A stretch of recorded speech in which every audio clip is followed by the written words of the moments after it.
సొరకాయతో పన్నీర్ ఎప్పుడైనా తిన్నారా? చేసుకున్నారా? అసలు సొరకాయతో పన్నీర్ అంటేనే చాలా చిత్రంగా ఉంది కదా! ఈ సొరకాయతో చక్కగా పన్నీర్ చేసుకోవచ్చు. చక్కగా సొరకాయ కూర తినని వాళ్ళందరికీ ఈ పన్నీర్ చేసుకోండి, చాలా బాగా ఇష్టపడతారు. దీనికోసం ఒక సొరకాయ ముక్కను తీసుకొని పై తొక్క లోపల గింజలు అన్నీ తీసేసుకోండి.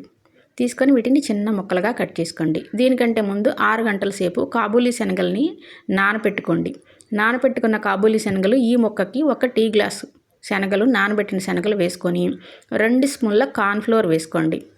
2 స్పూన్ల కార్న్ఫ్లోర్ తర్వాత చిటికెడు ఉప్పు కూడా వేసుకొని దీని అంతటిని మెత్తగా పేస్ట్ చేసుకోండి. చాలా మెత్తగా ఇలా నీరు చుక్క వేయకుండా గ్రైండ్ చేసుకోండి. తర్వాత ఒక స్టీల్ బాక్స్ తీసుకొని దీనికి ఆయిల్ అప్లై చేయండి అడుగునంతా. తర్వాత ఈ పేస్ట్ అంతటిని ఆ బాక్స్లోకి వేసుకొని కుక్కర్లో నీళ్లు పెట్టుకొని ఈ బాక్స్ని ఆ కుక్కర్లో పెట్టేసి 3 విజిల్స్ రానివ్వండి. లో ఫ్లేమ్లో, చాలా లో ఫ్లేమ్లో అంటే సిమ్లో పెట్టుకొని 3 విజిల్స్ రానివ్వండి. చక్కగా విజిల్ అంతా అయిపోయిన తర్వాత పూర్తిగా ఆరిన తర్వాత మాత్రమే తీసుకోవాలి. దీన్ని ఇలా బయటికి తీసేసి పూర్తిగా ఆరబెట్టుకోండి. చూసారు కదా, చేతికి అంటుకోలేదు. ఇప్పుడు కాసేపు ఆరబెట్టండి, వెంటనే తీయొద్దు. ఆరబెట్టిన తర్వాత ఇలాగ ఒక్కసారి చాకుతో అనేసి చక్కగా పళ్ళెంలో బోర్లించి చూడండి. చక్కగా మీరు ముక్కలు కట్ చేసుకోవడానికి వీలుగా ఎంత చక్కగా వచ్చిందో. దీనిలో మనం ఏ ఈనో కానీ సోడా ఉప్పు కానీ ఏం వేయలేదు.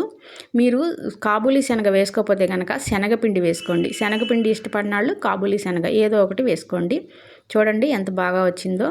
దీంతో మనం కర్రీ చేసుకోవచ్చు లేదా ఫ్రై చేసుకోవచ్చు, ఇలా ఏదైనా చేసుకోవచ్చు. దీంతో చపాతీ కర్రీ చేసుకున్నాను, చాలా టేస్ట్గా ఉంది. నచ్చితే కనుక లైక్ చేయండి, షేర్ చేయండి.